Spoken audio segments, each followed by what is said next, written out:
You make the same decisions every day and wonder why nothing changes. You tell yourself that transformation requires something dramatic, something external, some moment of clarity that will finally make everything fall into place. But the truth you are avoiding is simpler and more uncomfortable. Your life is not shaped by the big decisions you make once. It is shaped by the small choices you repeat when no one is watching, when there is no reward, when the outcome is invisible. Carl Jung understood that the psyche does not change through willpower or inspiration. It changes through the slow, deliberate integration of what you have been unconsciously avoiding. The daily choices you make are either moving you toward wholeness or deepening the fragmentation you have learned to call normal. Most people live in patterns they cannot see. They wake up the same way, react the same way, avoid the same things, and then feel surprised when their life remains unchanged. But Jung saw that these patterns are not random. They are the shadow in motion. They are the unconscious material you have refused to acknowledge, expressing itself through behavior, through compulsion, through the choices you make automatically without ever asking why. You are not failing because you lack discipline. You are failing because you are living from a part of yourself that has never been examined.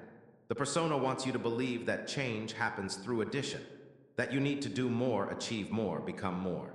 But real transformation happens through subtraction, through the removal of the false structures you have built to protect yourself from discomfort, through the dismantling of the identity you constructed to gain approval, through the willingness to strip away everything that is not actually you and see what remains.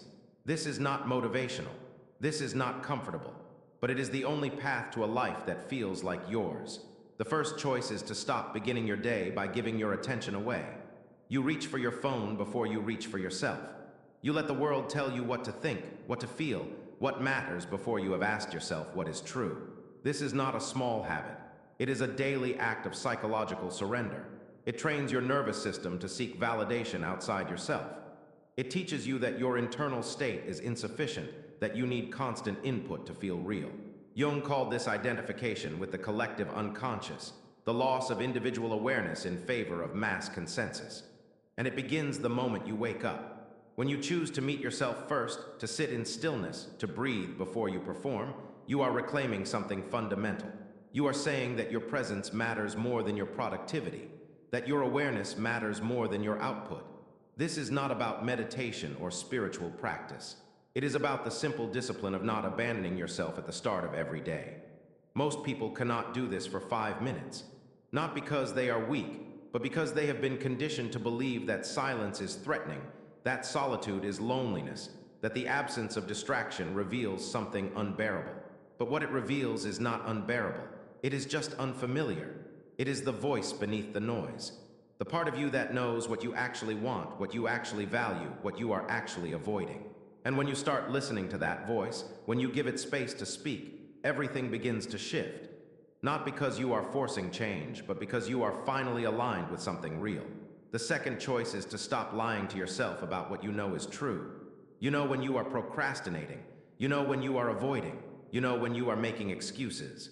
But you have learned to tell yourself stories that justify the avoidance, that make it reasonable, that allow you to stay comfortable. Jung understood that self-deception is the ego's primary defense mechanism. The ego will do anything to avoid confronting the shadow, to avoid admitting that you are responsible for the life you are living. And so it creates narratives. It blames circumstances. It points to external obstacles. It says that change is impossible, that you are doing your best, that this is just how things are. But none of that is true. What is true is that you are afraid. Afraid of failure, afraid of success, afraid of being seen, afraid of being alone, afraid of discovering that you are not who you thought you were. And that fear is not a problem. It is information. It is the shadow trying to show you where you are still unconscious, where you are still controlled by patterns you have not examined. When you stop lying to yourself, when you name the fear clearly, it loses its power. Not because the fear disappears, but because you are no longer being controlled by something you refuse to acknowledge. The third choice is to take responsibility for your emotional state. You have been taught that your emotions are reactions to external events, that you feel angry because someone did something, that you feel anxious because circumstances are uncertain, that you feel depressed because life is hard. But Jung knew that emotions are not caused by the outside world. They are projections of your inner state onto external reality. When you are unconscious of your own material, you experience it as coming from outside yourself. You blame others for making you feel a certain way. You wait for circumstances to change so that you can finally feel better.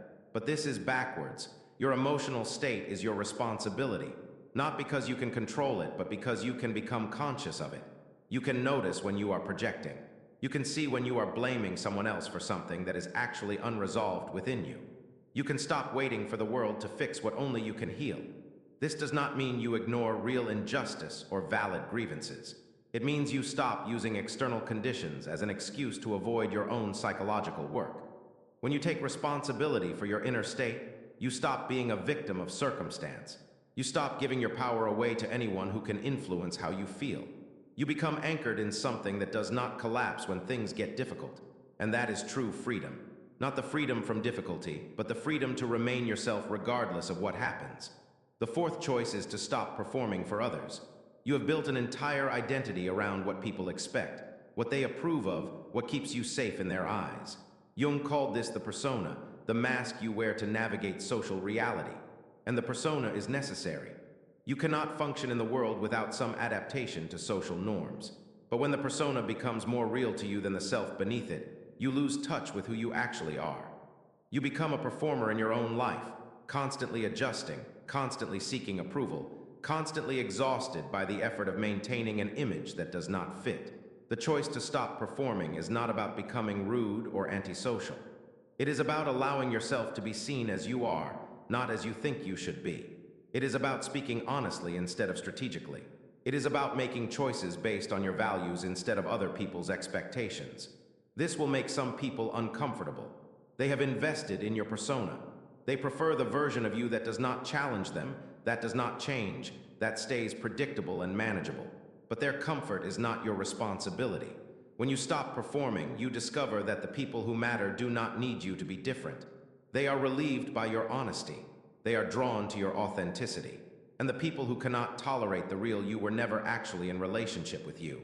They were in relationship with your mask. Letting them go is not loss. It is liberation. The fifth choice is to do the thing you are avoiding. Every day there is something you know you should do but do not want to face. A conversation you need to have. A project you need to start. A truth you need to admit. And every day you avoid it, you are reinforcing the belief that you cannot handle discomfort, that you need to wait until you feel ready, that someday it will be easier. But Jung understood that avoidance does not make things easier. It makes them heavier. The shadow grows in the dark. What you refuse to face becomes more powerful, not less. The choice to act despite resistance is not about forcing yourself. It is about recognizing that the resistance is not protecting you. It is imprisoning you. It is keeping you small, keeping you safe, keeping you stuck. And the moment you move toward what you have been avoiding, the moment you take one step into the discomfort, something shifts. The fear does not disappear, but you discover that you are larger than the fear, that you can hold it and move forward anyway.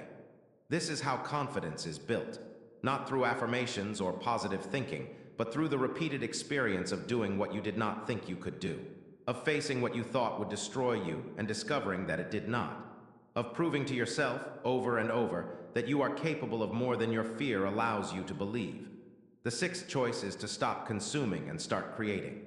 You spend hours taking in other people's thoughts, other people's lives, other people's opinions. You scroll, you watch, you read, and you tell yourself you are learning, you are staying informed, you are relaxing. But what you are actually doing is avoiding the discomfort of bringing something into the world that is yours.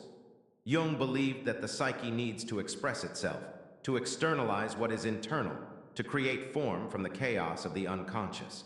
When you only consume, when you never create, that energy has nowhere to go. It turns inward. It becomes anxiety, restlessness, a vague sense that you are wasting your life. Creation does not have to be art. It does not have to be grand or public or impressive. It can be a journal entry, a conversation, a meal, a gesture of care. Anything that moves energy from inside to outside, that takes what is formless and gives it shape. When you create, even in small ways, you are participating in your own becoming. You are saying that what is inside you matters enough to be expressed. And that simple act changes your relationship to yourself. The seventh choice is to sit with discomfort instead of numbing it. You reach for your phone when you are bored. You eat when you are not hungry. You watch something when you feel restless. You do anything to avoid the feeling of not being okay. But Jung understood that discomfort is not the enemy. It is the threshold. It is the place where the unconscious is trying to communicate, where something is ready to surface, where transformation is possible. And when you numb it immediately, when you distract yourself before you even notice what is present, you miss the message. The choice to sit with discomfort is the choice to stop running, to stop medicating, to stop performing. It is the willingness to feel what you have been avoiding and discover that it does not destroy you, that you can hold sadness without collapsing, that you can feel anger without exploding, that you can tolerate uncertainty without needing to control everything. This is psychological maturity, not the absence of difficult feelings, but the capacity to be present with them.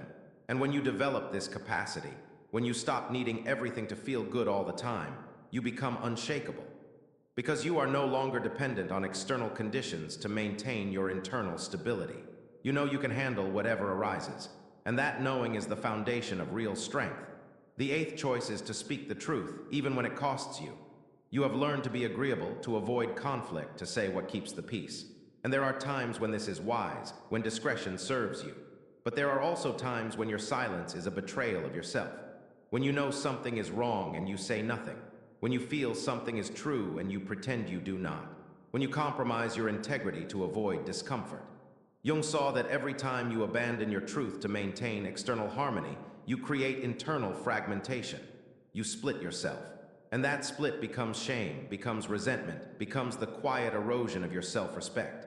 Speaking the truth is not about being brutal or careless. It is about honoring what you know. It is about refusing to participate in lies, including the lies you tell yourself. It is about being willing to let others be uncomfortable with your honesty rather than making yourself uncomfortable with your silence. This will not always be received well. Some people will be threatened by your clarity. They will call you difficult, confrontational, too much. But their reaction is not your responsibility. Your responsibility is to remain in alignment with what is true for you. The ninth choice is to forgive, not for others, but for yourself. You are carrying resentment, anger, bitterness toward people who may not even remember what they did. And you tell yourself that holding onto it is justified, that they do not deserve forgiveness, that letting go would mean what they did was acceptable. But Jung understood that resentment is a chain that binds you to the past. It keeps you in the role of victim. It gives your power to someone who is no longer even present in your life. Forgiveness is not about condoning harm. It is about refusing to let that harm continue to control you. When you forgive, you are not saying what happened was okay. You are saying that you are no longer willing to sacrifice your present to your past. You are choosing to release the emotional charge so that you can move forward without carrying that weight. This is not easy. It requires grieving what you did not receive, accepting what cannot be changed, and taking responsibility for your healing. But it is the only way to stop being defined by what was done to you. The 10th choice is to commit to your own becoming. Not to an outcome, not to a goal, not to an image of who you think you should be, but to the process of discovering who you actually are beneath all the conditioning, all the fear, all the performance. Jung called this individuation, the lifelong journey of integrating the unconscious and becoming whole. It does not happen through a single decision. It happens through daily choices, through the willingness to meet yourself honestly, through the courage to face what you have been avoiding, through the discipline of staying present even when it is uncomfortable. This is not a path of constant progress. There will be setbacks, regressions, moments when you feel like you are going backwards. But that is part of the process. The psyche does not move in straight lines. It spirals. You revisit the same wounds, the same patterns, the same fears at deeper and deeper levels. And each time you do, you have the opportunity to integrate more, to understand more, to become more whole. Your life will not change because of one dramatic moment. It will change because of the choices you make every single day when no one is watching, when there is no applause, when the only witness is you. These choices are not heroic. They are not impressive, but they are everything. They are the difference between a life lived consciously and a life lived on autopilot. Between a life that feels like yours and a life that feels like something you inherited. You already know what needs to change. You have always known.